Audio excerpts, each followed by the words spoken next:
It's hard to believe, standing here, that something so ancient, so important, could be hidden beneath such an ordinary patch of land. There's no sign, no plaque, just some sheep, a stream, and the silence of the countryside. But just a few decades ago, something strange caught the eye of some local villagers. They noticed bones, massive ones, sticking out of the riverbank. They belonged to a mastodon, a prehistoric cousin of the elephant. That discovery was the spark. When archaeologists began digging, they expected to find more animal remains.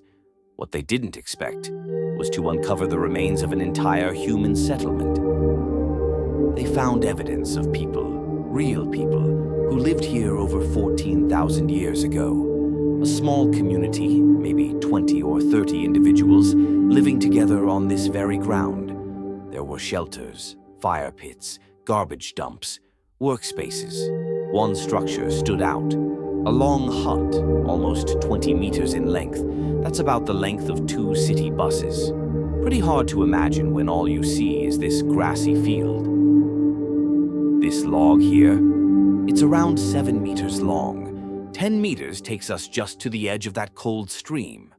I'd go further, but yeah, I'd rather stay dry. But picture it, this massive hut stretching right across where I'm standing now. And here's the wild part. We know how it was built. The ground was so wet, so perfectly preserved, that archaeologists found the wooden stakes used for its frame. Even the animal hides that once covered it survived. Inside the hut, hearths, clay-lined fireplaces where people cooked their meals. And in one of those hearths, a single perfect human footprint. Someone stood there, thousands of years ago, left a mark in wet clay, and now we're looking at it. Inside those hearths, scientists found charred remains of food, nuts, berries, seeds, tiny, everyday things that connect us to people who lived unimaginably long ago. And about 30 meters away, they found the outline of a smaller hut. Inside those hearths, scientists found charred remains of food, nuts, berries, seeds, tiny, everyday things that connect us to people who lived unimaginably long ago. And about 30 meters away, they found the outline of a smaller hut.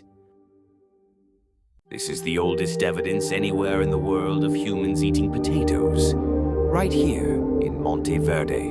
How incredible is that?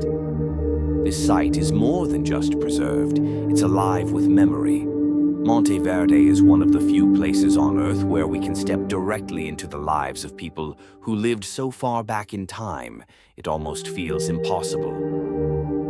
But for all the incredible things we've found here, the huts, the tools, the food, the most mind-blowing part of Monte Verde is its age. Monte Verde is over 14,000 years old.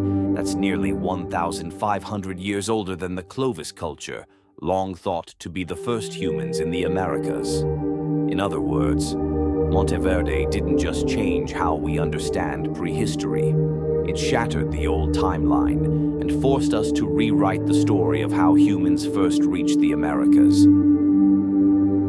It may not look like much now, but this quiet, muddy patch of land, it holds one of the greatest secrets of our species.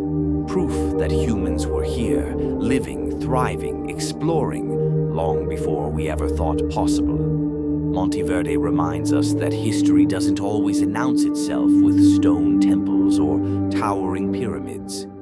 Sometimes it begins with a footprint. Like, subscribe, and hit the bell for more untold history.